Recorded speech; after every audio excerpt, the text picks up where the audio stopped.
পাপীর দেহ পোকায় খায়, ধর্ষকদের ঠাঁই হবে না এই বাংলায়। হারকিউলিস। কি করবো স্যার? এই হারকিউলিস এমন ভাবে মার্ডার করে ও কোনো প্রমাণই রাখে না যেটা দ্বারা আমরা ওরে খুঁজে পাবো।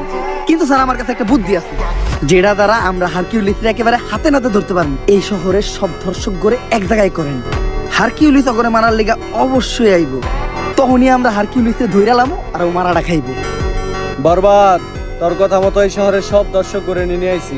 স্যার ওগরে বাইরে রাখাটা সেফ না। হারকিউলিস যে কোনো সময় ওগো উপরে হামলা করতে পারে।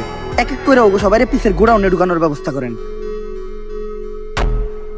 স্যার বাইরে তো আমরা আছি, ওখানে ভিতর থেকে সেফটি দেওয়ার লেগেও কাউরে দরকার নাই, তোরা বাইরে পাহারা দে, আমি ভিতরে ব্যাপারটা দেখতাছি।